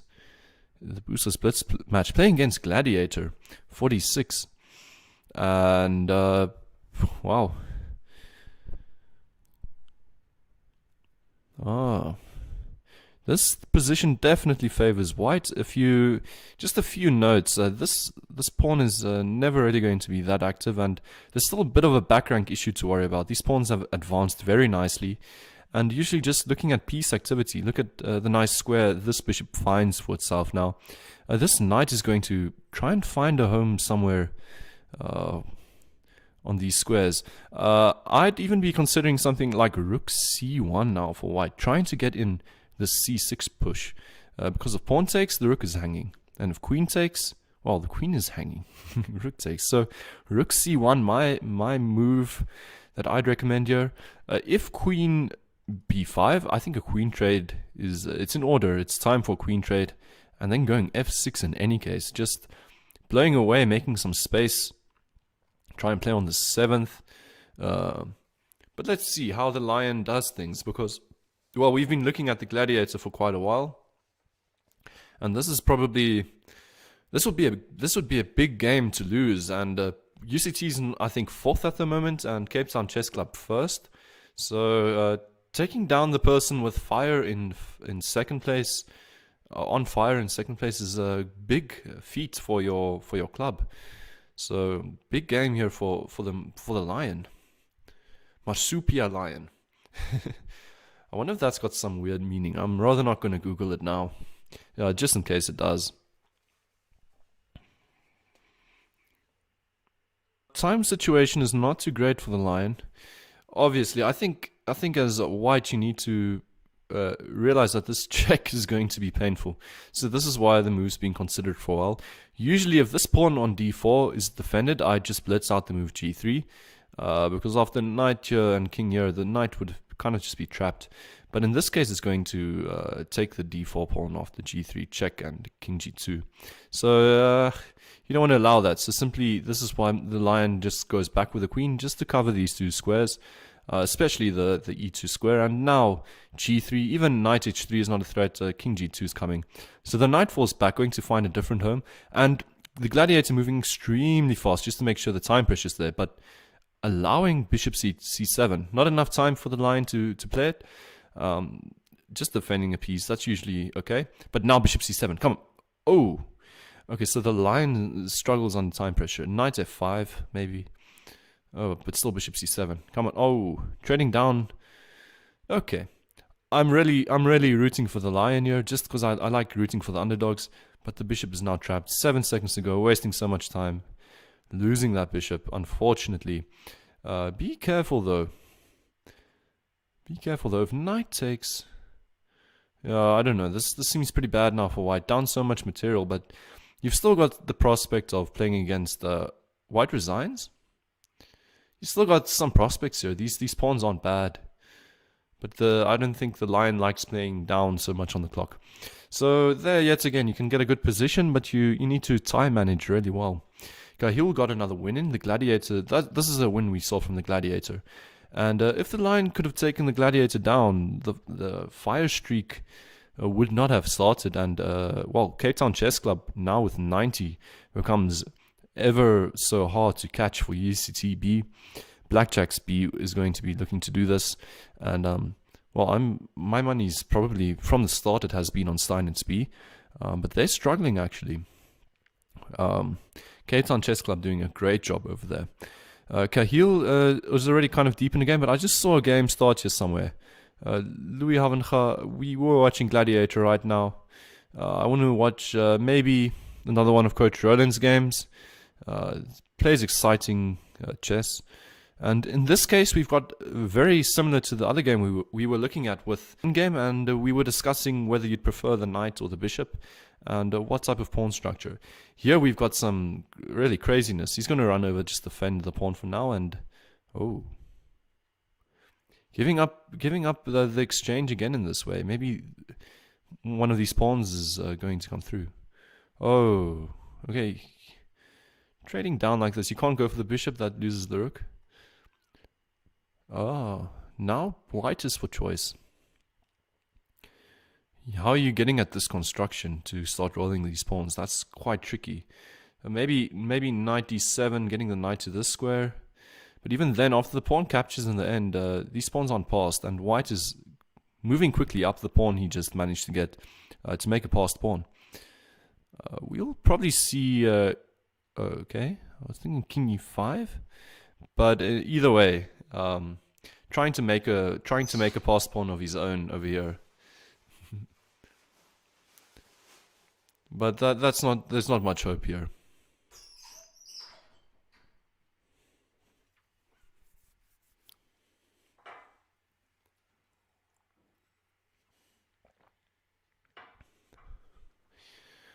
No, I'm liking white too much now. Even if the bishop comes off, okay, these guys are going to be making the time situation very tricky. King e5. I just want to get this king to the square so that I can start nudging the pawn up and make some threats of my own. Oh, but Roland's playing this very safely, I think. Just stopping these pawns for now. He's going to go hunting. No, he's not. I don't know who to put my money on. Black, unfortunately, only has 2 pawns. That's why I haven't been too keen to choose black. But since the time situation has got white struggling so much, and now the pawn is through. The pawn's through. Timeout for white. And black won. Well done to Roland over there. I think we're going to just keep to one more of his games, another one, and then we'll get back to we'll get back to the tournament. Okay. Oh, I'm not on his TV. I can't do it like that. Yet again, they're playing for Steinitz and getting those 2 points in. Where is he for his club? He's second. Cahill is really helping out the club over there. And members Monster also for the club, and Grob Maestro. Still kind of low over there, but I'm hoping they'll get their points soon. Cahill's still doing a great job. He's still in the game, I think. We said we'll watch another one of Mr. Roland's games. And he's just started playing against Creator X. And we see another...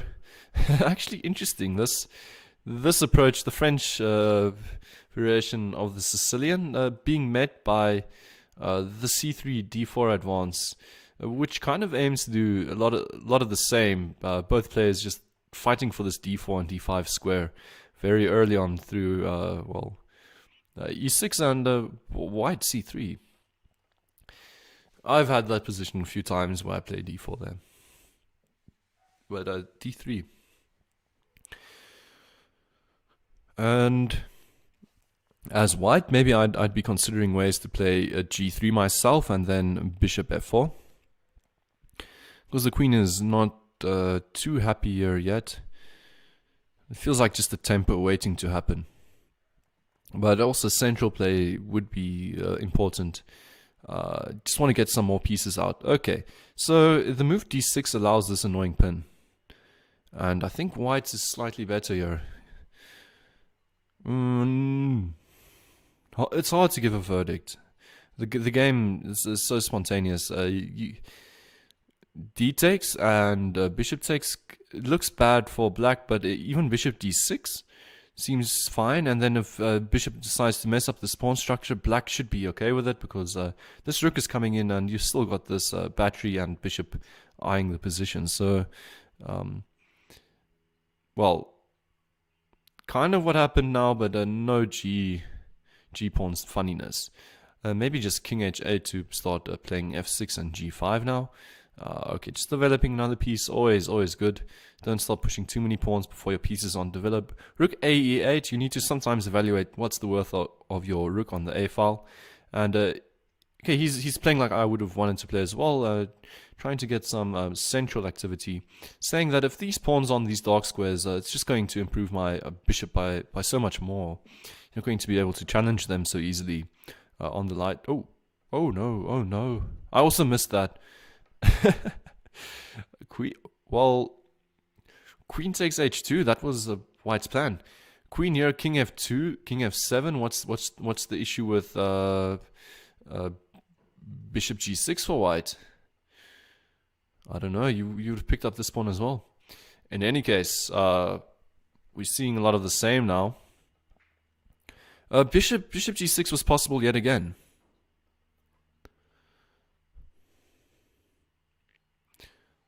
Okay, now it's hard to say who's got the initiative, because after rook h8, the queen actually only has 2 squares, but both, okay.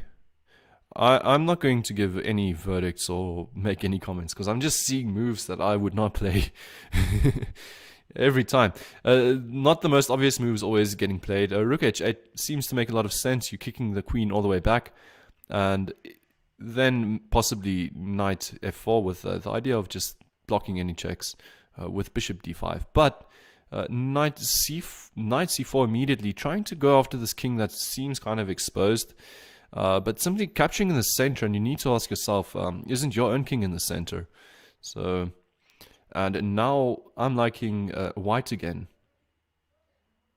White's up a pawn. It doesn't seem like the attack is too dangerous. And not trading off queens even. I'd not even be too scared of this. I'd kind of make a few points here and say to white, well, black, you know what? This king of yours is very open on these light squares. I'm going to keep my queen around. I'm not even going to trade. And you see if he can attack me. But I think I've got the upper hand here. Start with bishop b4 immediately. The point is kind of that this knight can't defend, right? So knight d5, and then you can even decide to just trade off the knight, right? So queen will need to recapture, and then you can bring in one of your rooks with tempo. And this is exactly what it seems like Creator X is trying to do. Oh no, this is just way more better than I had in mind. Obviously.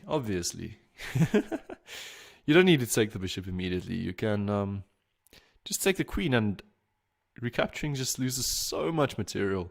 It's a knight, but the knight capture comes with check and a fork. Oh, that's just so bad that Mr. Erland Willenberg resigns. What a game. What a game. Very, very nice game. Okay, we still have a lot of time to go, but Cape Town and Steinitz are now the two teams that are competing. But Cape Town Chess Club really taking a bit of a lead over there, and Steinitz really trying their best. But number 1 and number 2 is also telling quite a big story. 30 really just between these two guys, and Gladiator's waiting for a pairing, and Cahill is struggling against number 3 Louis Havenga. This is also a big game. Not seeing Kael Srafir high up in the rankings yet, but if they're trying to make an impression, this is always a good tournament to do it in. And well, who's for choice over here? I think it's very equal, but I somehow like the space black has a little bit more. But yet again, if you're going to be able to use it or not is not clear yet. So I was thinking something like b6 to get the knight to c5 and just fix this pawn structure for now. But it could be that you'd want to hold on to the knights a tad longer. No, oh, okay. I was thinking queen g5 here, get onto these dark squares, but his point might be that bishop d2 is a very annoying move. So queen f7, instead saying, give me this file, give me it. Okay. And what to do now? Okay, we see b6.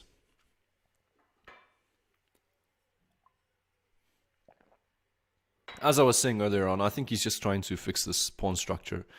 But quite a nice thing, right? So, oh, what's that about? Queen takes. Oh, he's saying there's a fork and I'm picking up a pawn, but this pawn is hanging as well. Sorry, my point I was making earlier on was that with the correct pawn structure, you would have had a pawn on c5 and your knight couldn't occupy the square. So sometimes it's good not to have this really good pawn structure. So this is his idea, right? Bishop takes c4 and picking up that knight. And even if you're losing this pawn again at the end of the day, you've got a passed pawn. And you're making quite a big impression on Black's on Black's defense, because he's not the one with this kind of spatial advantage. And well, I know both bishops are kind of stuck here, but no, Black is Black is definitely better now. I'd use this opportunity just to say, hey, here goes my passed pawn. Be careful, man. Okay, d3. And you can't go e2 yet. You'd really just yet. So how to prepare that? Oh, here's a perfect touches a piece. I was thinking queen d7 and just giving away the bishop, but bishop f3 and white's fine. You can give back the bishop again. Try to endure all those checks, but bishop c7. White says, take the game. Cahill, Kale's Refute is coming for you guys next time. Cahill from Steiner's Beat getting those 4 points. That's a lot of points. Whoa, 24 minutes to go. Blackjacks is also not taking any nonsense over there. 99. Wow, as I was staring at the screen, getting close to that 101 mark, and Steiner's Beat also 96. This is going to be a neck-on-neck ending. I'm looking forward to knowing who the winner is going to be. Got no idea. And on the first board pairing, we still have Cahill, Mr. Cahill, playing against Marshupia Lion. And we were saying that the Lion is really good, but seems to struggle under time pressure. So, what will happen here? I've no idea. And we see the structure again from Cahill, this time going for a true London. Not with the bishop on c4 though.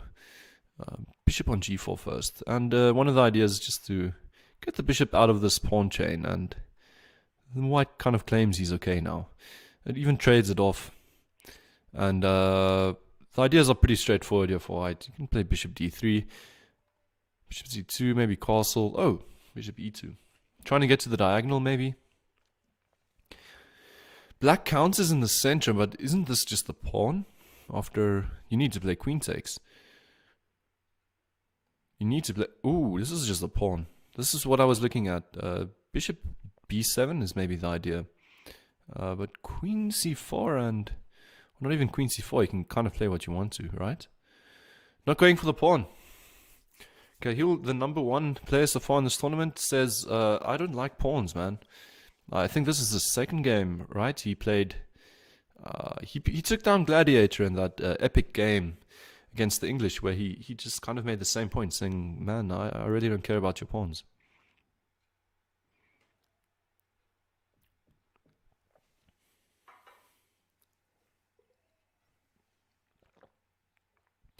Okay, so one of the things they kind of teach you in time controls to evaluate how long a game is going to take is that, okay, let's say they're playing 3+2, right? So that means both sides, the amount 2 becomes minutes then. So it's 5 minutes a side, 3+2.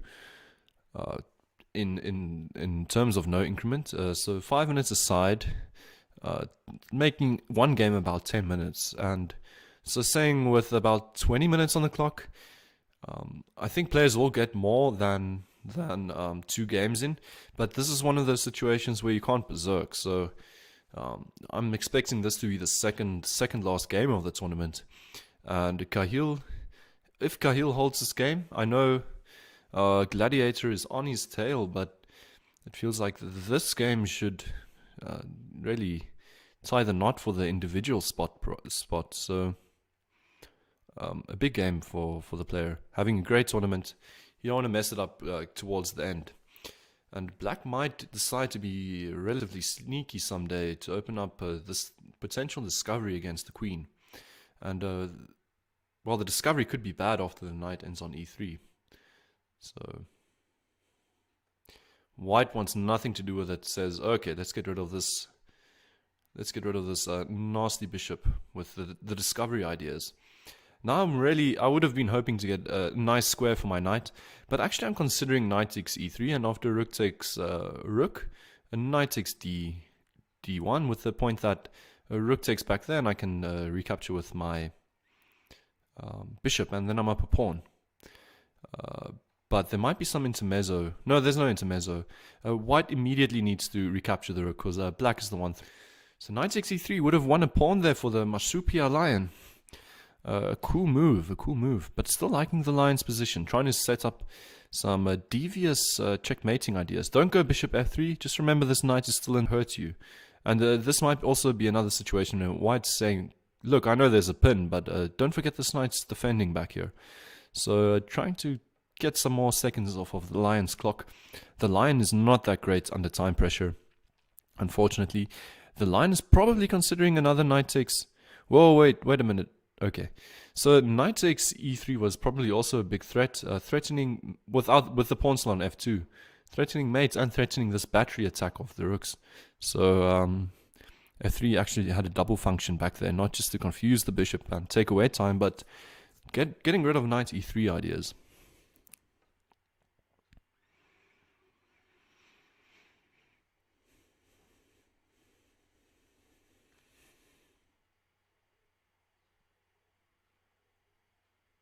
Okay. Still liking the lion, to be honest. I'm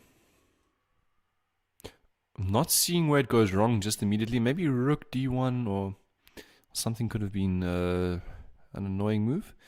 But fortunately for him, he's figured out the back rank situation. So he might be considering some way to create some tempo in this position and try to get the rook down here.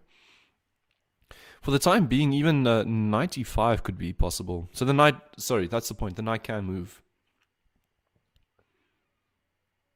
Okay, let's say was making those long mathematically sound arguments that we're only going to get 2 more games. It only took Cahill 3 minutes to get in that win, which is pretty nice. And he's in a game against Gladiator 46, and this is the yet again, a very big pairing, number 1 versus number 2. Steinitz 104 versus Cape Town 109. If Cahill can take down this Gladiator quickly, then, well, his club is 1 point away from taking the lead.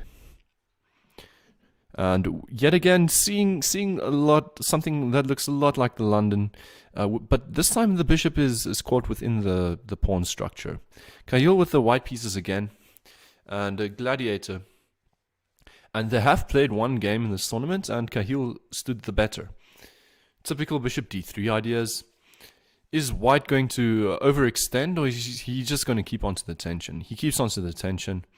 And one of the ideas is that if this trade ever happens, you've got the possibility of pushing e4. He says, no, I want e4 immediately. There's a trade. There's a knight when it comes to f6 now. There's no queen g5 nonsense. Queen h4 is possible, though. For this, not too sure why you want to go back for it. You've already spent some time getting that rook to d1. Maybe his point is queen b1. Okay, but okay, black's starting to get something here. Be careful of the Gladiator. He's not such a big joke. Rook e3 is potentially a good idea. Oh, I was thinking rook e3 with the idea of going bishop c3, and bishop b4 to defend the queen, simply trading. And queen takes. And one of the points is that c1 is still covered by the rook. And you're up some material then. Up an exchange, you've given up your... Oh, sneaky. Wait. Everyone, just wait a minute. Yep, queen can take the rook. And this game is going to go to Cahill. He just managed to score a rook. The sneaky idea was that if a bishop takes bishop, then rook can take back here. But it was more simple than that. You could simply take the rook immediately, and there was nothing more than that. And queens get traded off. And this is going to be game over. 13 minutes to go. I don't think we need to watch the end. Cahill is up a whole rook. He's not going to mess that one up. And going to take the Gladiator down. So going to see 4 more points come for Steinitz. They're going to be at 108. But Cape Town Chess Club, how did they manage that? 119. Free boot. Out of nowhere comes a few wins. Helping this club take a big lead of 10 points 12 minutes before the end. Is that going to be all she wrote, or is there still going to be some action? Or is it going to be, as the as the metaphor go, are we going to have to wait until the fat lady sings before we can make a verdict of which club is running away with the tournament? In any case, this game is still happening, but it will be over soon. I think we should pop into maybe see what the freeboot is up to, because he's going to be making a lot of points. If he manages to win over here, I think he's still on fire. Then Cape Town Chess Club will be going home with this tournament. I think another 4 points is just huge for them. And although their number 1 is not on fire anymore, thanks to Cahill, this guy is still going to be managing to bring in a lot of points. But at the moment, freeboot is not looking too good, right? He's got an active king and rook, but one of the issues is the pawn structure back here. It's not the worst. It's not the worst of endgames I've seen. But White might just someday decide, okay, I'm going to shift my attention from defending this pawn, and I'm going to try and be active here and just run through with this baby. So that's why White's for choice. B4? Why not B4? I think B4 could have worked just as well. Now Rook A1, and it seems like maybe not B4, because you've got the idea of... No, I'm not buying it. You can defend like this, maybe. But I'm not completely buying it. Black is also going to be pretty fast with these pawns. But with 2 minutes 20 to go, this feels like a win that can fall to kind of trivia. Like they might not calculate this out well enough, and the game will just simply be over. Go back with your king, or just defend the pawn. That was the point. Don't move one of the pawns. The other one falls. So, okay, maybe start with b4. And White's point should be that in the worst of cases, he's probably just going to sack his rook for this pawn, and 3 pawns is a bit different than 2. 3 pawns will beat a rook, especially when they're this advanced. So get your rook behind. Okay, this is going to be interesting. Definitely not theory. Black can get 2 pawns now for the price of 1. Oh, he doesn't want that. So now black is going down again. It's very interesting, but if White can just get a pawn here very quickly. Yeah, I would not have gone... Oh, no. And just forget everything I've said. Please, just forget everything. This game is... I forgot the idea of rook b3. White is so close to making his own queen, though. This king just needs to get away, and it's 2 moves away, so it's 3 moves. Oh, what is the thing over here? What's wrong with running your king over here? Was he just toying with the freeboot?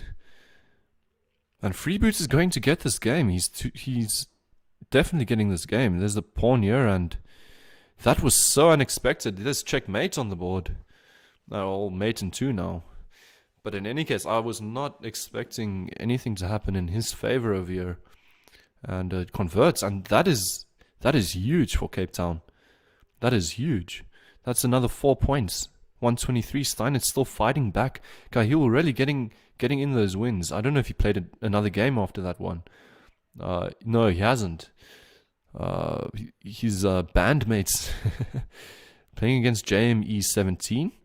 I think I know the player.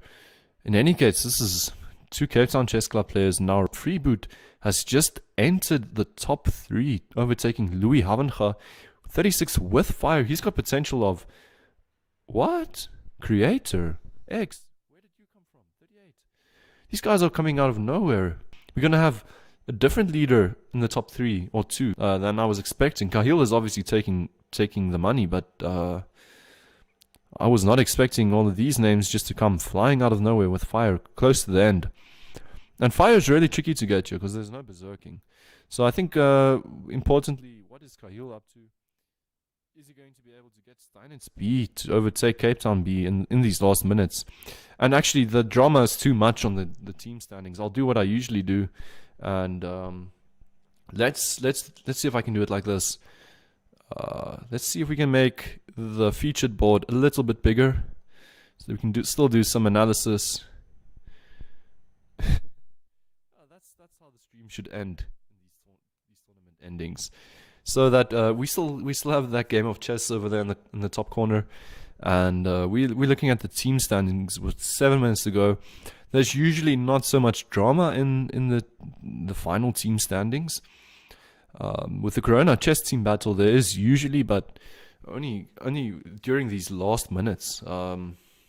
But last 7 minutes, and one of the big points is there's no berserking allowed. So Points are going to be very, very static until the end. And I say it's static, but I'm not exactly sure what the point is I want to make about the standings. We can kind of see over here, Cahill's still on fire, but Creator X is fighting for We Think Code, trying to get them in the top 5 over there. And Louis Habenga had quite a hard time, I'd say, for someone that was probably pretty dominant during the tournament. Or for the tournament start. I think that game I played against him just completely rattled him. I won't do that against all the tournament winners. Cahill, as we can see, yet again got a very drawish, dry position, but he's got this imbalance. I don't know how big my mouse is. With the d6 pawn, with the majority on the king side and the minority on the queen side, but he's doing what one would call a minority attack. And here's a better example. If you can manage to, let's say, push this a pawn, and there's a trades, and manage to get off this weakness, this isolated pawn, then he's managed to get the majority on the king side. So that would be a long-term endgame plan, minority attack against that huge majority. In any case, tournament standings have not changed again. 127, Cape Town Chess Club B. It feels like the lead is growing more than it has been throughout the entire tournament towards these last few minutes. I don't know how they're managing to pick off so many points and trying to secure their place there. But I think one of the main factors over there, if you go look at their team score, is that they've kind of got, they don't have the top places, but they've got 3 places that are extremely high up, 36, 36, and 32. While Steinitz has got 48 and 26 and 20. So it's really those top 3 players. Obviously, your team does the best if all 4 players do the best. So it's kind of the same logic. Top 3 players over there doing a great job. All 3 of them on 36, equally matched. Free boot. We were like really praising a few seconds ago for that game, making something out of nothing. But Igor Struktov also coming out of nowhere, right? I've not spectated this player for the entire tournament, but moving up with his teammates, taking those top 10 places, actually top 7 places. Oh no, Freeboot has managed to climb all the way to 2nd place, and I'm very excited. 4 minutes to go. Is he going to manage to get in a pairing? And in that case, is he going to manage to get another 4 points, come closer to that 1st place? I don't know if it's still possible to win the tournament. There's no berserking, and your opponent can simply kind of wait out his time. So who knows, the free boot is just going to overtake in the tournament. So one big factor is probably free boot coming out of nowhere. 2 Cape Town Chess players on 40, and we were looking at the wrong Cape Town Chess player for the whole time. It was not Gladiator who should have been catching our attention, but Free Boot and Igor Struktov coming out of nowhere. That is just flippin' crazy. And now the lead's just way too big. I'm sorry, but no one probably would have predicted this great performance in the end by Free Boot and Igor Struktov. Not something I expected. And by the way, is this Cahill taking another win there in the end? Pushing his team to 52, really just trying to hold on there for his team. Nearly, well, more than double the points of, well, is that exactly the same as double the points of the guy second to him? That is, yep. More than, exactly double the points of his second best teammate. He's had a great tournament so far. I don't even want to know what his performance is. He's trying to get in a game with still 3 minutes to go. And it says here his performance is 2200. It's a shame his rating hasn't climbed up to that yet.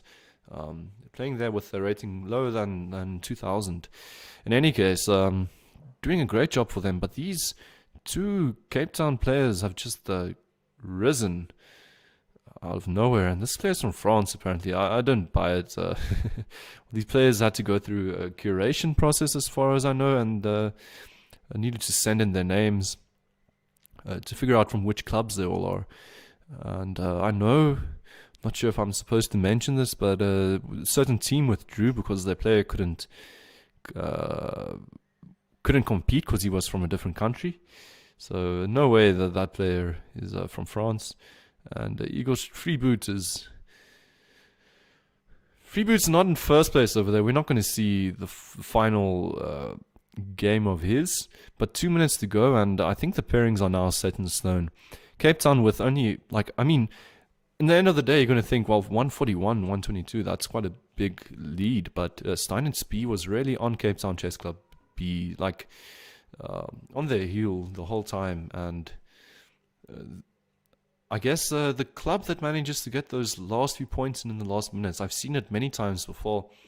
Gauteng North also dominating once in the not dominating. Sorry, that's completely defying my point. But winning one of those Corona Chess World Team battles by managing to get in those last few points in the last seconds. That's really what differentiates these teams from one another.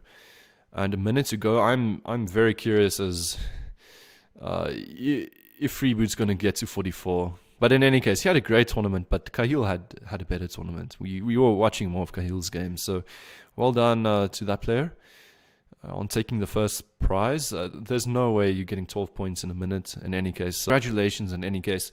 He's playing against Igor Struktov from Cape Town Chess Club, one of the other players that just rose out of the grave and came for these top 5 places out of nowhere. Going to take the top 3 places if I'm not mistaken. 30 seconds to go, but Creator X is still in there, so something could still happen.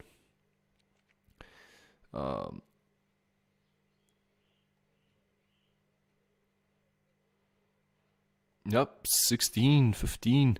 Well, what's going to happen between Steinitz B and Blackjack's B? Is there going to be some last second 6 points there for Blackjack's 5? Any draw offers? 3, 2, 1, and this should be it. That's it, guys. Those are the points, and they're set in stone. Yes, thanks, Burton. Well done to Cape Town. They amazing tournament, but as I was saying, well done to their top 2 performers. We were watching Gladiators games for the whole tournament, and Freeboot and Igor Struktov just they took it away. And well done to Steinitz on taking that second place, Coach Roland, and especially Cahill for also taking the first place of the tournament. Some very solid chess over there. Some deep ideas. I especially like this game against the Marsupia Lion. Getting that queen away from defending the knight. Very, very nice chess. And okay, I'm going to be back in an hour. Well done to all the other individual places. Here they are.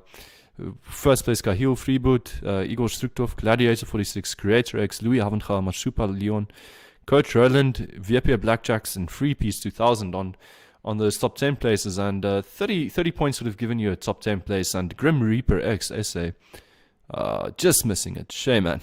But well done. And well done to the teams that participated. Blackjack's B almost coming for that second place. Next time, I'm sure Steinitz B is going to be in the house. And we're hoping to see more from Kuilsrivier. And thanks for people that watch the stream. I'm going to be back in an hour, and we are going to be watching the championship section. Steinitz A with Ethan Samuel looking, well, on 4th place. If you know he's in 4th place, then this game is going to be real. Muhammad Bawudian, I'm sure he's Muzair. And okay, I'm going to be back in an hour, and I'm looking really forward to the championship section. If the B section was this fun and the quality was this good, then we know the championship section is going to be so much more. Thank you guys for watching, and remember to subscribe to the channel if you haven't done so, and that way you also won't miss the stream that's incoming. Thanks.